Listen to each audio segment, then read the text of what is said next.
Twilight Sparkle Doesn't Do Anything by Twinkletail. The tables were set. That was the second to last part that needed doing, and it was done. Not only was it done, but it was done well. Not even well, actually. Super well. Super amazingly, awesomely, fantastically, well, even. And Pinkie Pie only reserved that for the most welliest of the well. This had to be the most welliest of the well, after all. Today was the first day that Pinkie had tried cooking a recipe from the book she'd found at that really cool stand she'd found at the latest trade fair.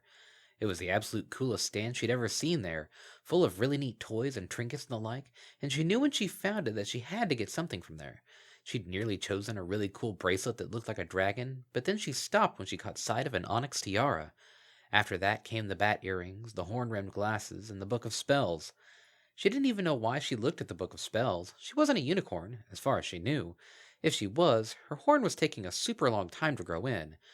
She was pretty sure unicorns were usually born with horns, but maybe she was a special case. Probably not, though. But it was nice to dream. It was then that she saw the other book.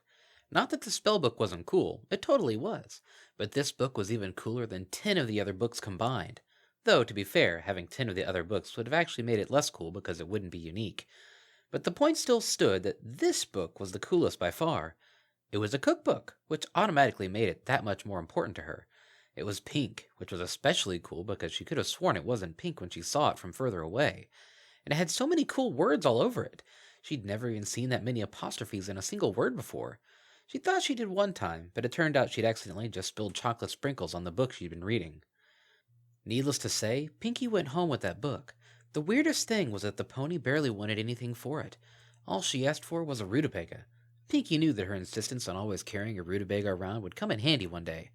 The weirdest thing, though, and it had to be weird if it was going to beat the thing that had just been called the weirdest thing a few moments ago, was that when she turned back around after leaving the stand to thank the pony running it again, the stand was nowhere to be found.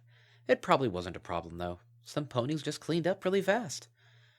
Pinkie's reminiscing was interrupted by the sound of the front door opening. Her friends were just on time for the last thing that needed to be done. She bounced cheerfully out of the kitchen, ready to greet her friends with the brightest smile she could muster. "Hey, girls!" Pinkie called out as she entered the shop proper. "Thanks so much for coming today." "Any time, Pinks," Rainbow Dash responded. "You know we love your parties." Applejack, Rarity, and Fluttershy nodded and murmured in agreement, making Pinkie giggle happily. She loved listening to ponies murmur. It was really fun to try and pick out specific phrases.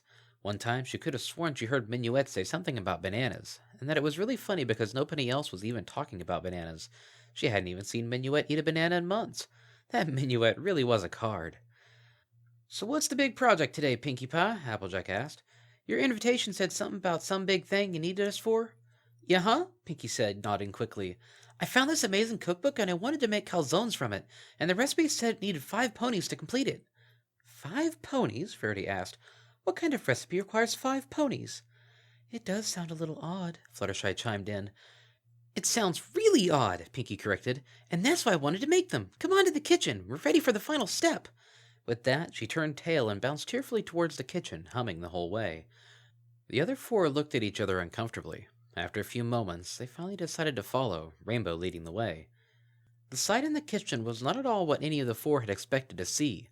Sauce was strewn all over the place, smeared on the walls and even on the ceiling. The oven looked untouched, odd considering that Pinkie was allegedly making a calzone. Yet there, on a plate in the middle of the floor, was what at least held the appearance of a calzone. Looks like you're already done there, Sugar Cube," Applejack said, eyeing the odd scene. "Not yet," Pinkie said with a smile. "The book says there's just this one last step left." She grabbed a bag of flour and opened it. "First we draw a circle on the ground." She trotted in a neat, wide circle around the plate, sprinkling flour as she went. "You're just supposed to dump it on the floor?" Rainbow asked, watching her with a clear degree of uncertainty. "Yup," came Pinkie's cheerful reply as she closed the circle. "Now we just have to draw a star in the middle." She immediately set to this task, zipping this way and that, leaving trails of flour in her wake. "This seems like an awful waste of flour," Fluttershy said quietly, stepping out of the way of the excitable pink blur as she worked. "It's not wasting," Pinkie insisted, "'cause it's gonna lead to tasting. Now you move here, and you go there."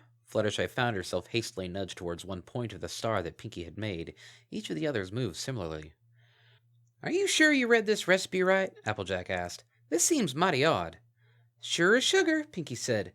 Now each of us has to hold one of these. She placed a black candle on Applejack's front hooves, leaning in with a lighter to get the flame going.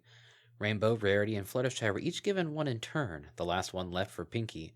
Fluttershy was visibly trembling by the time Pinkie shut the lights in the kitchen, leaving the room cast in a dull glow. "Okay, girls," Pinkie said, taking her place at the last remaining point of the star. "Now I just have to say the magic words."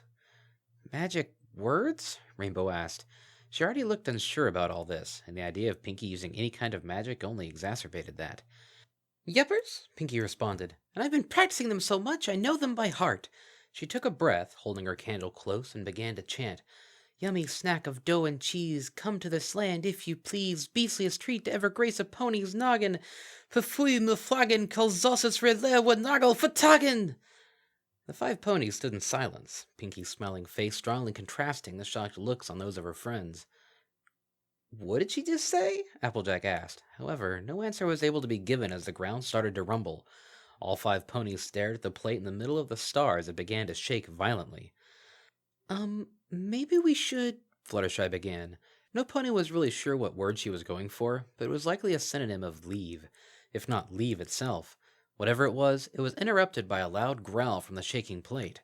Slowly, the calzone began to inflate, twisted limbs emerging from every side of it. Sauce dripped from disturbing cracks in the being's doughy flesh, for the thing that the ponies witnessed no longer had the right to be designated as a mere snack. It was truly a being now, growing and expanding at a terrifying rate. The thing let out an unearthly roar as it righted itself, the cheap plastic plate that once called home shattering beneath one of its encrusted talons. Slowly it stood from its hunched position, the top of its gnarled head touching the kitchen ceiling. Even the typically brave Applejack and Rainbow Dash were visibly shaking at the sight. Poor Fluttershy looked about ready to pass out. "Pinkie Pie," Rarity said, beginning to inch away, "where did you get that book?" "A mysterious stand that seemed to vanish into thin air after I left," Pinkie responded, smiling a very uncomfortable smile. Despite the smile, a certain fear was clearly visible in her eyes. "You should really duck, by the way."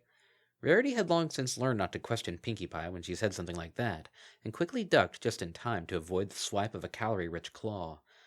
"What the hey is it?" Rainbow screamed, diving for cover to avoid a jet of steaming sauce. "It's the Calzosis," Pinkie shouted back. "I didn't know this would happen. The book said it was out of this world." "It's from out of this world," Applejack yelled as she dove to save Fluttershy from being grabbed by the beast. "How in the hay do we stop this thing? We gotta take it down before it hurts anything other than our sanity." Pinkie gritted her teeth as she stared at the giant Calzosis's attempt to wreak havoc upon the kitchen. She knew this was all her fault, and as such, she knew that she had to fix it. Suddenly, her eyes lit up. "Applejack!" Pinkie shouted. "Dodge towards the freezer!" Applejack found this to be an odd request, but was in no position to argue. She did just as Pinkie asked, zipping just past the freezer. The Calzosis's claw swiped at her. The beast stopped short before hitting the freezer, seeming to almost cower in fear at the idea of touching something so cold. The 5 ponies quickly took note of this, then grinned and nodded to each other. "Applejack, Fluttershy, keep it occupied!" Pinkie quickly shouted, trying to dart around the beast. "Me?" Fluttershy whimpered. Unable to figure out another option, she leapt in front of the beast, making sure to stick close to Applejack as she did so. "Over here, you ugly entree!" Applejack shouted, throwing the discarded bag of flour at it. The Calzosis slowly began to turn in their direction. "What now?" Fluttershy asked. "You run one way, I run the other," Applejack said. "What else now?" Fluttershy begged. "Trust me!" Applejack yelled. She darted off, leaving Fluttershy to do the same. The beast attempted to swipe at both of them, but the 2 smaller ponies were too fast for the lumbering monstrosity to keep tabs on. "Rarity, the freezer, open it!" Pinkie demanded. "Dashy, spread the cold!" Rarity and Rainbow looked at each other and gave a resolute nod. Rarity lit her horn up and flipped the freezer open, and Rainbow flew over it, positioning herself by the door. She began flapping her wings vigorously, blowing the cold air from the device over to the Calzosis. The beast began to shake slightly, its movements beginning to slow down. "Doing great!" Pinkie called out. "Rarity, use that spell you showed me the other day." "Spell?" Rarity asked. Realization came quickly, and she nodded with a smile. Her horn lit up and began intensifying the cold around the beast. She'd used the spell in Pinkie's presence to cool her iron just before Pinkie Pie was about to grab it with her bare hooves, and thankfully it was proving to be quite useful in this situation as well. The colder the air got, the more the Calzosis's movement slowed. "Applejack, Fluttershy, crisscross!" Pinkie barked, waving her forelegs in the air. The 2 gave each other a look from either side of the room, then dashed at each other. Applejack leaping over Fluttershy just before they would have made contact. The Calzassus' arms, already slowing and hardening, tried to get both ponies, but ended up crashing into each other. The arms shattered, splintering into tiny bite-sized chunks as they crashed to the ground.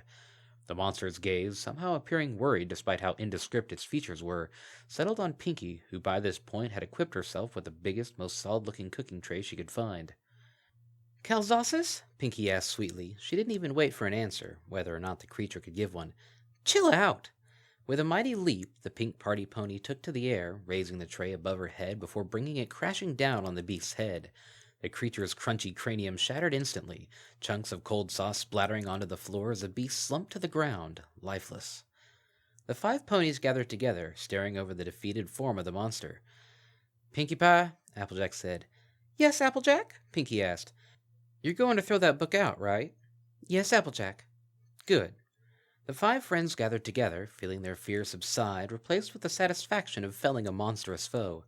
They shared a few moments of silent appreciation for their success, before Rarity broke the silence. "By the way, where is Twilight?" Rarity asked. "Oh, she told me she wasn't coming," Pinkie replied. "She didn't want to do anything today." "Ah," Rarity responded.